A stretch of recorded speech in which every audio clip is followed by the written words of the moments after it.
Hello बच्चों, आज हम डिफरेंशियल कैलकुलस पढ़ेंगे यूनिट 2। और इससे पहले हम 2 यूनिट पढ़ चुके हैं, ट्रिग्नोमेट्रिक और कॉम्प्लेक्स नंबर। ठीक है, तो वो ट्रिग्नोमेट्रिक हमारा पूरा हो गया था।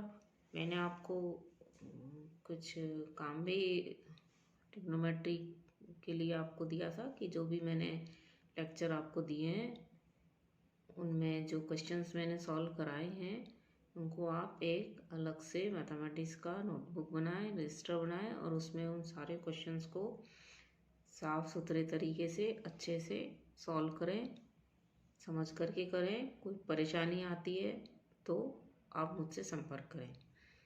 और कॉम्प्लेक्स नंबर के भी आपको सभी क्वेश्चंस जो मैंने सॉल्व कराए हैं वो तो आपको करने ही है कॉपी में, और बाकी भी अनसॉल्व जो एक्सरसाइज है हमारी उसमें से भी आप क्वेश्चंस को कर रहे होंगे। आज हम एक नया यूनिट शुरू करना जा रहे हैं, डिफरेंशियल कैलकुलस। ठीक है, डिफरेंशियल कैलकुलस जो है बहुत इम्पॉर्टेंट यूनिट है, हमारा इम्पॉर्टेंट टॉपिक है। सेकंड सेमेस्टर में हमारे इंटीग्रल कैलकुलस भी है, और इंटीग्रल कैलकुलस का अध्ययन हम तभी कर पाते हैं जब हम डिफरेंशियल कैलकुलस पढ़ चुके होते हैं। तो देखिए, डिफरेंशियल कैलकुलस पढ़ने के लिए सबसे पहले हमें फंक्शंस की जानकारी लेनी होती है कि फंक्शंस क्या होते हैं। तो इसलिए डिफरेंशियल कैलकुलस जो यूनिट है 2, इसका जो 2.1 जो उसका पार्ट है वो है डेफिनेशन ऑफ ए फंक्शन। तो एक फंक्शन की परिभाषा, फंक्शन को हिंदी में हम बोलते हैं फलन। अब फलन को परिभाषित करने के लिए देखिए हमने कुछ एग्जाम्पल लेते हैं हम, कि अपन जानते हैं कि एक सर्किल है, उसकी रेडियस अगर r है तो उसका जो एरिया है वो पाई r स्क्वायर होता है। ठीक है, अब आप जानते हैं कि अगर हम इसमें r बराबर 1 रख दें तो सर्किल का एरिया होगा पाई। ठीक है, r बराबर 2 रख दें, 2 रख दें तो 2 स्क्वायर हो जाएगा, 4 पाई हो जाएगा। r बराबर 3 रख दें तो एरिया कितना हो जाएगा, 9 पाई हो जाएगा। इसका मतलब अगर किसी सर्किल की रेडियस को बदल दिया जाए तो उसका क्षेत्रफल भी बदल जाता है। ठीक है, तो हम कह सकते हैं कि क्षेत्रफल जो है ये त्रिज्या पर निर्भर करता है। वृत्त का क्षेत्रफल उसकी त्रिज्या पर निर्भर करता है। और यहाँ हम देख रहे हैं कि जो क्षेत्रफल है वो बढ़ता जा रहा है। जैसे हम त्रिज्या को बढ़ाते जा रहे हैं वृत्त का क्षेत्रफल भी बढ़ता जा रहा है। ठीक है, तो इसका मतलब क्या है कि अगर रेडियस को बदलते जाते हैं तो क्षेत्रफल भी बदल जाता है। तो हम क्या कह सकते हैं कि जो क्षेत्रफल है यानी कि जो एरिया है सर्किल का, ये किस पर डिपेंड करता है, ये इसकी त्रिज्या पर डिपेंड करता है। अब यहाँ देखिए हम आर को वैल्यूज़ दे रहे हैं और ए जो है अकॉर्डिंगली ए की हमें वैल्यूज़ मिल रही हैं। तो आर जो है वो बदल रहा है, आर के बदलने से क्या होता है, ए भी बदल रहा है। तो ये जो राशियाँ अपना मान बदलती हैं या जिनकी वैल्यू बदलती है उन्हें हम क्या कहते हैं, वेरिएबल्स। तो ये जो हमारा फॉर्मूला है ए बराबर पाई आर स्क्वायर, इसमें ए और आर जो है क्या है, वो वेरिएबल्स हैं। उनको हम क्या कहते हैं, वेरिएबल्स। वेरिएबल्स मतलब वो राशियाँ जिनका वैल्यू बदलता है, वेरिएबल मतलब बदलता है, जिनकी मान बदलता रहता है, उनको हम कहते हैं चर राशियाँ। तो हमारे यहाँ पर ए और आर क्या हो गई, चर राशियाँ हो गई। ठीक है, साथ में हम क्या कह रहे हैं कि ए का मान किस पर निर्भर कर रहा है, आर पर निर्भर कर रहा है। एरिया की वैल्यू किस पर निर्भर कर रही है, त्रिज्या पर निर्भर कर रही है। ठीक है, लेकिन यहाँ पर एक राशि और है पाई, ये पाई की वैल्यू तो नहीं बदल रही है। तो पाई तो हमारा क्या स्टैंडर्ड, हम जानते हैं इसकी वैल्यू है 22/7। तो ऐसी राशियाँ जिनकी वैल्यू कांस्टेंट रहती है, बदलती नहीं है, उनको हम कहते हैं अचर राशियाँ। तो यहाँ पर क्या हमारी पाई है वो अचर राशि है, इसका मान नहीं बदल रहा है। लेकिन जो ए है और आर है वो हमारी क्या है, चर राशियाँ हैं। इन चर राशियों में से भी क्या है, आर को हम अपनी मर्जी से वैल्यू दे रहे हैं और उसके हिसाब से ए की वैल्यू आ रही है। ठीक है, तो हम इस आर को यहाँ बोलेंगे ये तो हम स्वतंत्र है, ये स्वतंत्र चर को बोलते हैं इंडिपेंडेंट वेरिएबल। तो आर हमारा क्या इंडिपेंडेंट वेरिएबल, हम आर को अपनी मर्जी से कोई भी वैल्यू दे रहे हैं, लेकिन जो ए की वैल्यू है वो आर की वैल्यू पर डिपेंड कर रही है, तो इस ए को हम कहेंगे डिपेंडेंट वेरिएबल। ठीक है, तो कई सारी चीज़ें हो गई। देखिए, एक तो ये हमारी वेरिएबल्स क्या होते हैं, वेरिएबल्स क्या होती हैं, वो राशियाँ जिनके वैल्यू बदलती है। ठीक है, एक हो गई अचर राशियाँ, अचर राशियाँ मतलब वो राशियाँ जिनका वैल्यू नहीं बदलता है, यानी कि वो कांस्टेंट रहता है। ठीक है, एक हमारा हो गया चर राशियाँ भी दो तरह की होती हैं, इंडिपेंडेंट और डिपेंडेंट। इंडिपेंडेंट वो जो हम अपनी मर्जी से वैल्यू सेलेक्ट करते हैं, और डिपेंडेंट वो जिनकी वैल्यू किसी दूसरे वेरिएबल की वैल्यू पर डिपेंड करती है। जैसे यहाँ पर आर इंडिपेंडेंट है क्योंकि हमने खुद ही लिया है अपने आप, और जो ए है वो डिपेंडेंट है क्योंकि ए का मान जो है आर पर निर्भर कर रहा है। ठीक है, तो सामान्य तौर पर क्या होता है, अगर दो राशियां x और y इस प्रकार हों कि y का मान x के मान पर निर्भर करे, ठीक है, तो y चर वेरिएबल x का फंक्शन कहलाता है। अगर दो राशियां इस प्रकार हों x और y, दो वेरिएबल क्वांटिटीज चर राशियां इस प्रकार हों कि y का मान x पर डिपेंड करे, तो हम इसे लिखते हैं y is a function of x। हम इसे क्या लिखते हैं, y is a function of x। ठीक है, जहाँ y कैसा है, डिपेंडेंट है, किस पर डिपेंडेंट है, x पर डिपेंड करता है, इसलिए x कैसा हो जाता है, इंडिपेंडेंट वेरिएबल हो जाता है। ठीक है, तो कुल मिलाकर के ये है कि अगर हमारे पास दो राशियां हों x और y, ठीक है, ये राशियां कैसी हैं, वेरिएबल है, चर राशियां हैं। इसमें अगर हम x को कुछ वैल्यूज देते जाएं, एक करस्पेंडिंग y की वैल्यू अगर हमें मिलती जाए, तो हम कहते हैं x को इंडिपेंडेंट वेरिएबल और y को डिपेंडेंट वेरिएबल, और उस समय कहा जाता है कि y x का फलन है, y x का फलन है मतलब फंक्शन है। देखिए for example y is equal to x square plus 1, तो ये क्या है हमारा y, ये क्या हमारा x का फलन क्या था, एक्स स्क्वायर प्लस 1। अब इसमें हम x को वैल्यू देते रहेंगे 1 2 3 4 5, तो हमको y की वैल्यूज मिलती रहेंगी। तो क्लियरली क्या है, y किस पर डिपेंड कर रहा है, y x पर डिपेंड कर रहा है, तो यहाँ y कैसा वेरिएबल कहलाता है, डिपेंडेंट वेरिएबल। y डिपेंड कर रहा है, किस पर डिपेंड कर रहा है, x पर, तो x हमारा क्या कहलाएगा, इंडिपेंडेंट वेरिएबल। ठीक है, तो y is a function of x से सिंपल से इसका मतलब है कि y x का फंक्शन हो। ठीक है, x को हम वैल्यू देते जाएं और कॉरस्पॉन्डिंग y की वैल्यू हमको मिलती जाती है। तो ये तो एक फंक्शन से क्या मतलब होता है, फंक्शन को हम एक डायग्राम बनाकर भी रिप्रेजेंट करते हैं, और ये इसकी ऑल्टरनेट डेफिनेशन है फंक्शंस की, वो देखिए क्या है। अन्य शब्दों में हम क्या कहते हैं, अन्य शब्दों में फंक्शन एक नियम है जो किसी सेट A के प्रत्येक अवयव को सेट B के किसी न किसी अवयव से एसोसिएट करता है, जोड़ता है।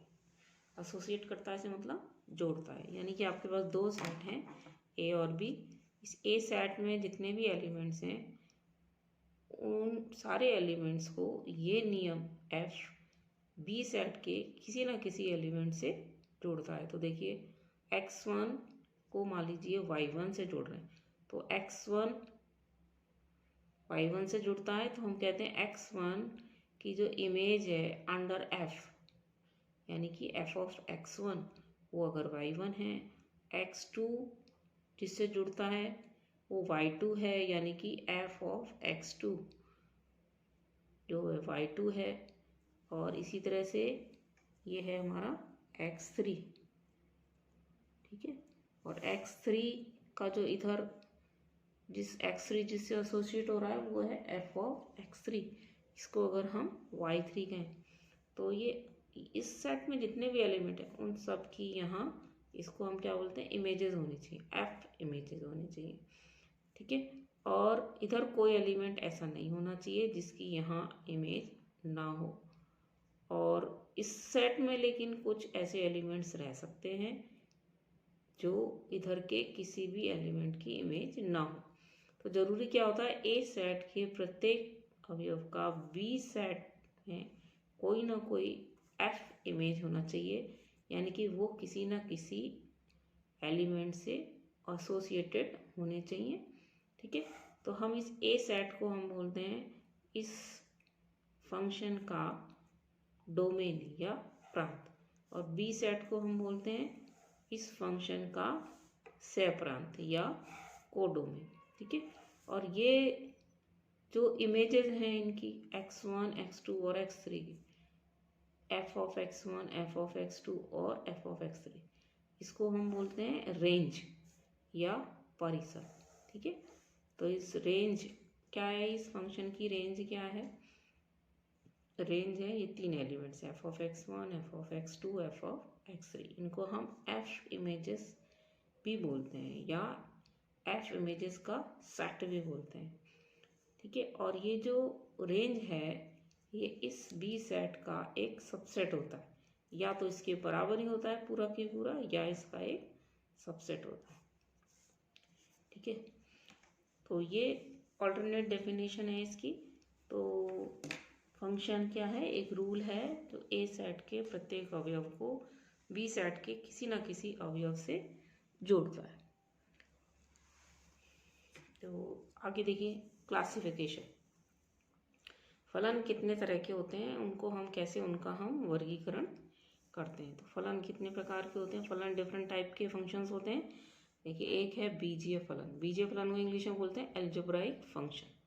एल्जेब्राइक फंक्शन में क्या है, अगर वाई एक्स का फंक्शन है हमारे अब हमेशा 2 वेरिएबल चलेंगे, एक्स और वाई, एक इंडिपेंडेंट एक डिपेंडेंट। ठीक है। वाई डिपेंडेंट किस पर डिपेंड करता है, वाई एक्स पर डिपेंड करता है।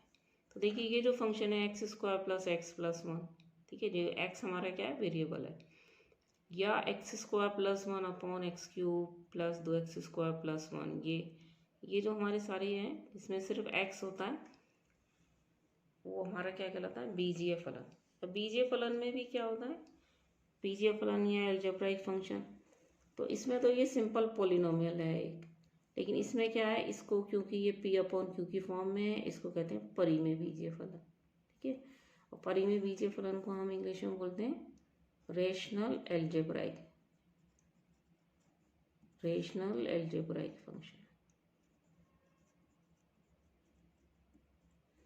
और इसको हम बोलते हैं इर्रेशनल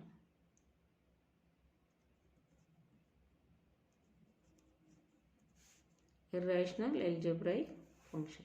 इर्रेशनल क्यों बोलते हैं इसको, क्योंकि ये इसमें जहाँ पर ये फंक्शंस में जिन बीजीय फलनों में ये कर्णी का चिन्ह आ जाता है, रेडिकल साइन आ जाता है, ऐसे फंक्शंस को हम बोलते हैं अपरिमेय बीजीय फलन। जैसे अपरिमेय संख्याएं होती हैं उसी तरह से अपरिमेय बीजीय फलन। तो ये सब बीजीय फलन है। इन बीजीय फलनों में भी कैटेगरी है, ये परिमेय बीजीय फलन, ये अपरिमेय बीजीय फलन। ठीक है। दूसरी तरह के होते हैं अबीजीय फलन। तो अबीजीय फलन क्या होते हैं, अबीजीय फलन जो फलन बीजीय नहीं होते हैं, अलजेब्राइक नहीं होते हैं, उनको हम ट्रांसीडेंटल फंक्शन या अबीजीय फलन कहते हैं। ठीक है।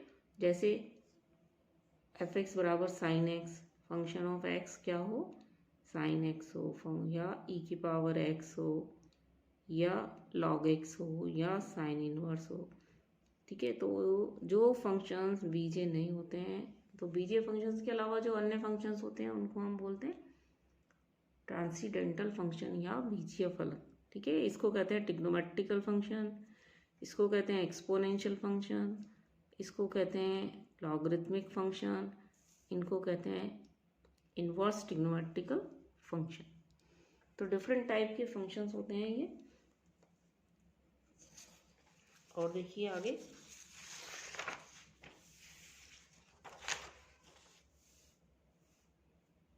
कुछ क्वेश्चन जो हमने पढ़ा है अभी, कुछ जितना भी, खाली एक फंक्शन की डेफिनेशन ही हमने पढ़ी है, उसी के आधार पर हम कुछ क्वेश्चंस कर रहे हैं। देखो कि यदि एक फंक्शन है एफ एक्स बराबर एक्स स्क्वायर माइनस 1/x², तो ये कहते हैं सिद्ध करो कि F x plus F of 1/x बराबर 0। ये हमको प्रूव करना है। तो देखिए सॉल्यूशन देख रहे हैं। हाँ, सॉल्यूशन हमारा क्या बोल रहा है कि हमको ये दिया है एफ एक्स बराबर x² माइनस 1/x²। अब हमको यहाँ क्या करना है, एफ ऑफ 1/x चाहिए।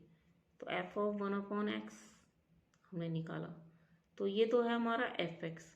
हमको एफ ऑफ 1/x चाहिए, तो इसमें क्या करें, यहाँ x की जगह 1/x रख देंगे। तो यहाँ पर भी सब जगह x की जगह 1/x रख देंगे। ठीक है, तो ये हमारा क्या रहेगा, एफ ऑफ, ये तो एफ ऑफ एक्स है, ये एफ ऑफ 1/x हो जाएगा। ये कैसे मिलेगा, एफ एक्स में सब जगह x की जगह 1/x रख दें। तो इधर भी x की जगह 1/x रखा, तो इधर भी x की जगह 1/x रखा, और यहाँ भी x की जगह 1/x रखा। अब देखो जैसे हमारे पास ये है y बराबर x² प्लस 1, ये क्या है, x का फंक्शन। अब हमसे कोई क्या एफ ऑफ 1 निकालिए, तो एफ ऑफ 1 क्या हो जाएगा, इसमें हम रख दें एफ ऑफ 1 हो जाएगा, ये x बराबर 1 का 1² प्लस 1, तो ये हो गया हमारा 2। ठीक है, कहने का मतलब है यदि एफ एक्स बराबर x² प्लस 1 है, तो एफ ऑफ 1 कैसे निकलेगा, हमारा एफ ऑफ 1 निकलेगा यहाँ सब जगह x की जगह 1 रख दिए। अगर आपसे कह रहे एफ ऑफ 2 निकालिए, तो सब जगह x की जगह 2 रख देंगे, तो ये हो जाएगा 2² प्लस 1 यानी कि 5। ठीक है, तो उसी तरह से हम ये निकाल रहे हैं, ये तो मैंने जस्ट एग्जांपल दिया है, उसी तरह से अब हम निकाल रहे हैं कि एक फंक्शन है हमारा F x x² minus 1/x², हमको निकालना है एफ ऑफ 1/x, तो सब जगह x की जगह 1/x रख दिया। ठीक है, इसको सिंप्लीफाई किया 1/x², ये हो जाएगा 1/1/x², तो ये सिंप्लीफाई होके क्या होगा, x² जो है ऊपर चला जाएगा, तो 1/x² माइनस x², ये हमारा समीकरण 2 हो गया। अब एक और 2 को जोड़ दीजिए आप, एक और 2 को जोड़ेंगे तो क्या होगा, x², यहाँ प्लस का यहाँ माइनस का, ये भी यहाँ प्लस का और ये माइनस के, दोनों क्या होंगे, कट जाएंगे, और आपका ये रिजल्ट आ जाएगा F x plus F of 1/x बराबर 0। ठीक है, नेक्स्ट देखिए, एफ एक्स बराबर x² minus 4x plus 3 minus 4/x plus 1/x² हो, तो सिद्ध करो कि एफ एक्स बराबर एफ ऑफ 1/x। तो एफ एक्स तो हमको दे ही रखा है, ठीक है, एफ ऑफ एक्स हमको दे रखा है। अब हमको निकालना है एफ ऑफ 1/x, तो एफ ऑफ 1/x निकालने के लिए क्या करेंगे, इस एफ एक्स में दोनों तरफ x की जगह 1/x रख देंगे, तो यहाँ सब जगह x की जगह 1/x रख दिया, तो देखिए 1/x², 4 फिर x की जगह 1/x, यहाँ x है नहीं तो इसको ऐसे छोड़ दिया, यहाँ भी x की जगह 1/x और यहाँ भी x की जगह 1/x रख दिया। इसके बाद क्या हुआ, इसको सिंप्लीफाई किया 1/x², यह आ जाएगा -4/x, यह रहेगा +3 माइनस ये x ऊपर चला जाएगा 4x और ये x² ऊपर चला जाएगा x²। ठीक है, और सिंप्लीफाई किया, अब देखो x² यहाँ ले आई -4x ये रहा, +3 ये रहा, ठीक है, फिर -4/x ये रहा और 1/x² ये रहा। अब आप देखो जो हमारा ऊपर एफ एक्स था और ये हमारा एफ ऑफ 1/x, दोनों बराबर है, सेम स्टेप्स आ गए हमारे, तो ये दोनों बराबर है। ठीक है, तो ये प्रूव किया एफ एक्स बराबर एफ ऑफ 1/x। ठीक है, नेक्स्ट क्वेश्चन देखिए, ये देखो, यदि एफ ऑफ थीटा बराबर tan थीटा हो तो सिद्ध कीजिए एफ ऑफ 2 थीटा बराबर 2 F of theta 1 minus F of theta का होल स्क्वायर। अब देखिए एफ ऑफ थीटा हमको दे रखा है, जो दे रखा है वहां से स्टार्ट कर दीजिए, हमको दिया है, क्या दिया है, एफ ऑफ थीटा बराबर टेंजेंट थीटा। ठीक है, हमको क्या निकालना है, एफ ऑफ 2 थीटा। तो एफ ऑफ थीटा बराबर टेंजेंट थीटा में थीटा की जगह हम क्या लिख दें, 2 थीटा, तो एफ ऑफ 2 थीटा रहेगा। तो यहाँ थीटा की जगह 2 थीटा लिख दिया, तो एफ ऑफ 2 थीटा, तो यहाँ 2 थीटा लिखा तो इधर भी 2 थीटा लिखना पड़ेगा। तो टेंजेंट 2 थीटा। अब हमारा एक फॉर्मूला है टेंजेंट 2a बराबर 2 tangent A upon 1 minus tan square A. तो टेंजेंट 2 थीटा बराबर क्या रहेगा, 2 tangent theta upon 1 minus tan square theta. ये हमारा ट्रिग्नोमेट्री का फॉर्मूला है। ठीक है, लेकिन हमको दे रखा है कि जो टेंजेंट थीटा है वो किसके बराबर है, एफ ऑफ थीटा के बराबर है, ये रहा। तो इस टेंजेंट थीटा की जगह हम लिख देंगे एफ ऑफ थीटा, और टेन स्क्वायर थीटा की जगह क्या लिख देंगे, एफ ऑफ थीटा का होल स्क्वायर। ये हमको प्रूव करना था। ठीक है, एक दो क्वेश्चन और देखते हैं। ये देखिए क्वेश्चन नंबर 4। यदि एफ एक्स बराबर ई की पावर एक्स हो तो सिद्ध कीजिए f of x minus y बराबर f of x divided by f of y. अब हमको दिया है एफ एक्स बराबर ई की पावर एक्स, निकालना क्या, f of x minus y. तो इस जो हमको गिवन है इसमें दोनों जगह, दोनों तरफ एक्स की जगह हम क्या रख देंगे, एक्स माइनस वाई। तो यहाँ रखा एक्स माइनस वाई, इधर भी एक्स की जगह क्या रख दिया, एक्स माइनस वाई।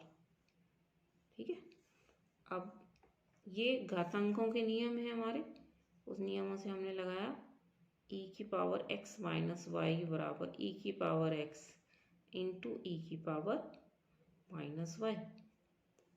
ठीक है, क्योंकि हम ये घातांकों के हमारे नियम है a m into a n बराबर ए एम प्लस एन। ठीक है, क्या है, ये आधार जो है समान होना चाहिए, तो हम ये काम कर सकते हैं, ये जुड़ जाती हैं घातें। तो इसकी जगह ये लिख सकते हैं और इसकी जगह ये लिख सकते हैं। तो हमारे पास है ई की पावर एक्स माइनस वाई, तो ई की पावर एक्स इंटू ए की पावर माइनस वाई। ठीक है, और ये भी हम जानते हैं कि इसको नीचे ले आते हैं तो पावर प्लस हो जाती है। तो ये हमारे क्या हो गया, ई की पावर एक्स अपॉन ई की पावर वाई। ठीक है, अब ई की पावर एक्स तो है हमारा एफ ऑफ एक्स, तो ई की पावर वाई हमारा क्या हो जाएगा, एफ ऑफ वाई। तो इसकी जगह हम लिख देंगे एफ ऑफ वाई, तो यही हमको प्रूव करना था। ठीक, एक और लास्ट क्वेश्चन देखिए।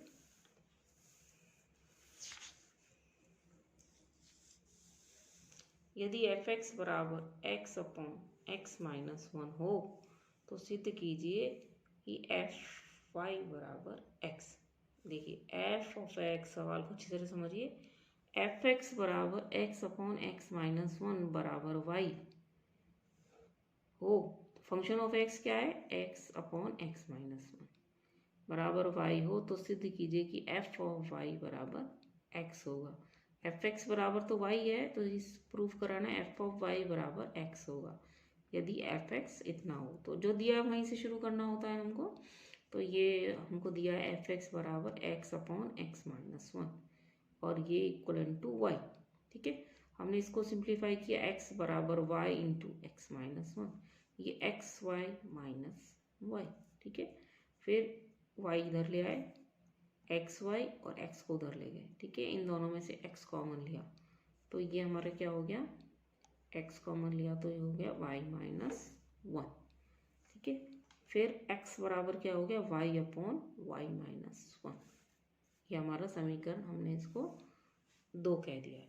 ठीक है, अब इसके बाद वापस हम समीकरण 1 पर आ गए। हमको क्या दे रखा है, एफ एक्स बराबर x upon x minus one. तो यहाँ से हम एफ ऑफ वाई निकालें, तो एफ ऑफ वाई क्या होगा, सब जगह एक्स की जगह हम वाई रख दें, तो सब जगह एक्स की जगह वाई रख दिया। तो एफ ऑफ वाई बराबर क्या हो गया, y upon y minus one. ठीक है, एफ ऑफ वाई बराबर क्या हो गया, y upon y minus one. लेकिन अभी अभी हमने ऊपर ये देखा है कि y upon y minus one किसके बराबर है, एक्स के। तो इसकी जगह हमने फिर क्या लिख दिया, समीकरण 2 से एक्स के। ठीक है। और यही हमें प्रूफ करना था कि सिद्ध करो एफ वाई बराबर एक्स। तो एफ एक्स बराबर x upon x minus one तो हमको शुरू से ही दे रखा था, इसमें हमने एक्स की जगह वाई रखा तो एफ ऑफ वाई आ गया। लेकिन ये किसके बराबर आया, y upon y minus one. लेकिन हमको ये बताना है कि ये कुछ नहीं है बल्कि एक्स के बराबर है, और इसके लिए हमने जो ऊपर हमें गिवन था उसको हमने सॉल्व किया। तो हमारे पास y upon y minus one किसके बराबर आ गया, एक्स के बराबर आ गया, और यही हमको सिद्ध करना था। तो इन लेक्चर क्लास में कोई भी आपको किसी तरह की दिक्कत हो तो आप कमेंट बॉक्स में ज़रूर बताइएगा। धन्यवाद।